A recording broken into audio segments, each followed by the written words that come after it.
Jeroboam by Louis Ginzberg. Jeroboam was the true disciple 6 of this great prophet. His doctrine was as pure as the new garment Ahijah wore when he met Jeroboam near Jerusalem, and his learning exceeded that of all the scholars of his time except his own teacher Ahijah alone. The prophet was in the habit of discussing secret love with Jeroboam and subjects in the Torah whose existence was wholly unknown to others. 7.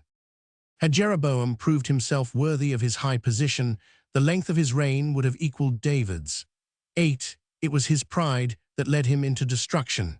He set up the golden calves as objects to be worshipped by the people in order to wean them from their habit of going on pilgrimages to Jerusalem. He knew that in the temple only members of the royal house of David were privileged to sit down. No exception would be made in favor of Jeroboam, and so he would have to stand while Rehoboam would be seated. Rather than appear in public as the subordinate of the Judean king, he introduced the worship of idols, which secured him full royal prerogatives. In the execution of his plan, he proceeded with great cunning, and his reputation as a profound scholar and pious saint stood him in good stead. This was his method. He seated an impious man next to a pious man and then said to each couple, "Will you put your signature to anything I intend to do?" The two would give an affirmative answer. "Do you want me as king?" He would then ask, only to receive an affirmative answer again. "And you will do whatever I order?" he continued. "Yes," was the reply. "I am to infer, then, that you will even pay worship to idols if I command it," said Jeroboam. "God forbid," the pious member of the couple would exclaim, whereupon his impious companion, who was in league with the king, would turn upon him. "Canst thou really suppose for an instant that a man like Jeroboam would serve idols? He only wishes to put our loyalty to the test." Through such machinations, he succeeded in obtaining the signatures of the most pious, even the signature of the prophet Ahijah. Now Jeroboam had the people as his power. He could exact the vilest deeds from them. 9. So entrenched, Jeroboam brought about the division between Judah and Israel, a consummation which his father, Sheba the son of Bichri, had not been able to compass under David, because God desired to have the temple erected before the split occurred.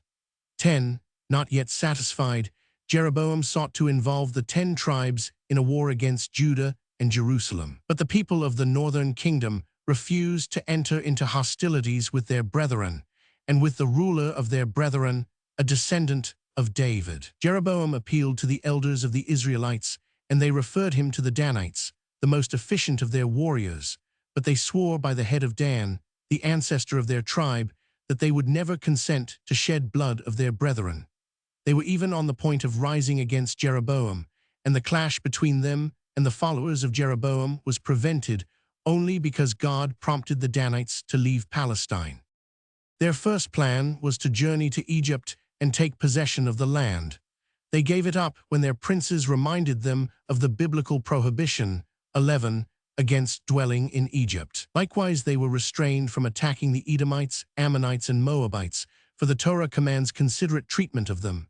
Finally, they decided to go to Egypt, but not to stay there, only to pass through to Ethiopia.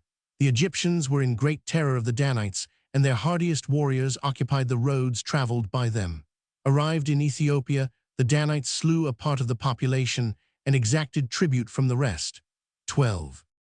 The departure of the Danites relieved Judah from the apprehended invasion by Jeroboam, but danger arose from another quarter.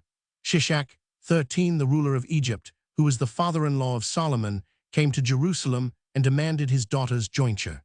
He carried off the throne of Solomon, 14, and also the treasure which the Israelites had taken from the Egyptians at the time of the Exodus, so the Egyptian money returned to its source.